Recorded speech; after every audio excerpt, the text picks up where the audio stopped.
morning students, class 11th business studies. That is new chapter to be started in unit number 2, that is 2.3 joint Hindu family business. मैं यहाँ पर जो बात कर रहा हूँ वो इंडियन फैमिली बिजनेस की बात नहीं कर रहा, हिंदू फैमिली बिजनेस की बात कर रहा हूँ। इंडिया के अंदर कई रिस्पेक्टेबल कम्युनिटीज़ लाया करते हैं, पर ये जो बेसिकली प्रोटोकॉल है ये हिंदू फैमिली बिजनेस में है, हमारी हिंदू लॉ के अंडर, हमारी हिंदू कम्युनिटी के लिए है। तो कहता है according to joint Hindu law, joint Hindu family is a group of persons whose ancestor is the same. मतलब आप लगा लो हमारे दादाजी है, नीचे जितने बच्चे पोते पोतियाँ हैं उनके जो एंसेस्टर है वो सेम है। Family is based on the two facts, co-currency and common property. Co-currency means a common ownership in the ancestral property. Co-currency is created by law and not by any contract.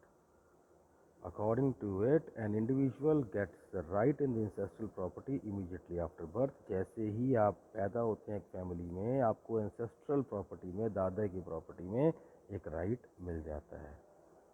उसके बाद आपका है common property. According to the Hindu joint family gets recognized as undivided Hindu family only when the family possesses a property that is used for the welfare of the members of the family. The common properties include the following.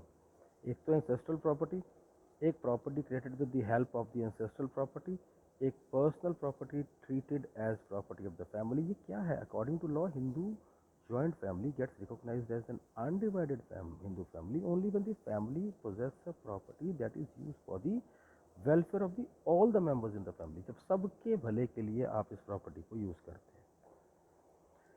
आप सीधा बेटे इसके नीचे आइए, ये meaning of joint के अंदर ना यहाँ पढ़िए। It refers to business organization under which all the members of Hindu family carry a business under control of मुखिया और कर्ता। मुखिया और कर्ता सबसे एल्डर मेंबर को बोला जाता है, सबसे इंटेलिजेंट मेंबर को नहीं बोला जाता। आपके दादाजी अगर हैं तो वो इस परिवार के मुखिया हैं, परदादाजी चले गए और दादाजी हैं तो वो परिवार के मुखिया हैं, वो ही करता है, उन्हीं की कमांड जॉइंट हिंदू फैमिली के अंदर मानी जाती है। कुछ फीचर्स हैं बेटे, कहता है operations according to Hindu law.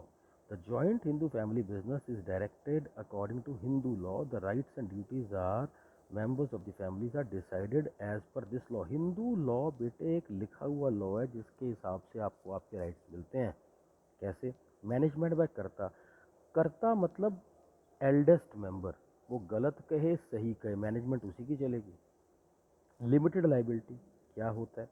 Under the joint family business, the responsibility of the members is limited only to the extent of their share. जितना जिस ब्रदर का, जिस बेटे का शेयर है उतनी उसकी लाइबिलिटी है। Personal properties of the members can not be taken for the business responsibility.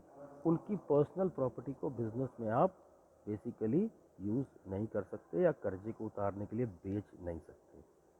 Permanent existence, the existence of the joint family business is permanent like the existence of the company. Company क्या है ये chapter 2.5 में बात करेंगे। इस permanency का मतलब है there is no effect of death, insolvency, lunacy. किसी की डेथ से, किसी के बैंक करप्ट हो जाने से, दिवालिया हो जाने से, कर्जाई हो जाने से या किसी का मेंटल पेशेंट हो जाने से बेसिकली इसमें कोई इफेक्ट नहीं होता। रीज़न, नए मेंबर आते रहते हैं, पुराने जाते रहते हैं और ये परमानेंट एग्जिस्टेंस है। मेंबरशिप बाय बर्थ, आप जैसे ही फैमिली में पैदा होंगे आपको बेसिकली ही get automatically becomes the member of the business. Only male member, ध्यान से सुनना, मेल मेंबर्स, बेटों की बात हो रही है, बेटियों की नहीं हो रही, बहुओं की नहीं हो रही। Only male members can be co-partner of the joint Hindu family business, but according to Hindu succession 1956, a woman after the death of her husband and in the absence of a male successor can become the co-possessor of the family business. देखिए, एक बेटी को इसमें include नहीं किया गया है। इसमें अगर किसी बेटे की वाइफ है तो वो भी तब तक लाइबल नहीं है जब तक बेटा अलाइव है, जीवित है। भगवान ना करे अगर हस्बैंड की डेथ हो जाती है तो बहू का अधिकार बेसिकली हो जाता है, हस्बैंड की प्रॉपर्टी को टेक ओवर कर लेती है, वो उसके नाम हो जाता है। Registration, there is no need of any registration in the joint in the family business. There is no need of any to complete any legal formality for this particular establishment. बेटे एक बार ना आप इसको पढ़ लो, ये पूरा पैराग्राफ पढ़ लीजिए। पूरा पैराग्राफ पढ़ने से आपको पता लग जाएगा जॉइंट इंडियन फैमिली बिजनेस है क्या। थोड़ा सा अब आपको बताएंगे कि school of Hindu law, according to the Hindu law there are two types of main communities. एक तो होती है मिताक्षरा और एक होती है Dayabhaga. This community is popular in country except Assam, Bengal and some parts of Orissa. यानी कि हमारे यहाँ हम ना असम है ना बंगाल है ना Orissa. In this community the moment the son is born he gets all the equal rights. जैसे ही सन बॉर्न होता है उसको एंसेस्ट्रल प्रॉपर्टी में इक्वल राइट्स हो जाते हैं।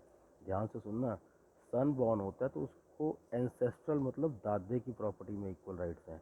फादर की प्रॉपर्टी में भी इक्वल राइट्स हैं, पर वो फादर की प्रॉपर्टी को फादर की मर्जी के बिना टेक ओवर नहीं कर सकता, लेकिन दादाजी की प्रॉपर्टी का उस पर पूरा अधिकार है, फादर उससे वो ले नहीं सकते। When he become an adult, he can ask for a division of the family property. Well, adult होने पे वो अपनी प्रॉपर्टी को ले सकता है। दयाबाग, this community prevails only in Assam, Bengal and some part of Odisha. Under this, a son does not get any right in the property with the birth.